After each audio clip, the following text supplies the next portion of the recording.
Under the Pole 3, c'est donc notre prochaine expédition qui va partir en mai 2017 pour 3 ans autour du monde, de l'Arctique à l'Antarctique,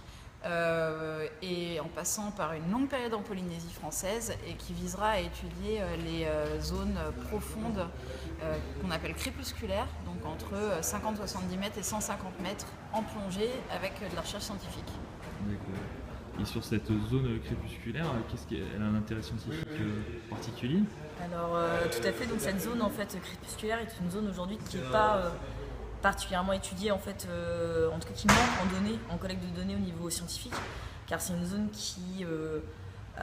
est entre deux, donc entre en fait les zones dites de surface jusqu'à 40 mètres où les scientifiques peuvent d'ailleurs plonger, et après les zones dites très profondes, du coup on envoie essentiellement en fait des robots sous-marins. Donc en fait cette zone entre deux,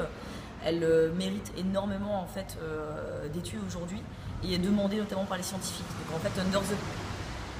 fait Under the Pole se positionne en tant que soutien en fait logistique, technique, avec les compétences de plongée pour assister la science et aller collecter ces données en fait de zones entre 40 et pour le coup à 130 mètres.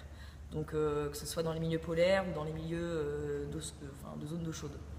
Et c'est une zone qui est susceptible d'abriter plus de vie ou... Alors c'est une zone qui aujourd'hui est susceptible d'accueillir une vie différente des zones de surface, évidemment, mais qui est très très riche aussi, notamment au niveau des coraux, même au niveau des écosystèmes en fait, qu'on appelle mésophotiques, en fait, de la zone dite crépusculaire ou en anglais Twilight Zone. Et en fait c'est une zone qui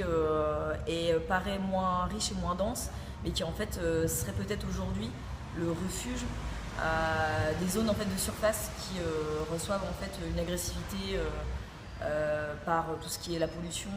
l'agressivité en fait de l'effet du changement climatique. Et donc du coup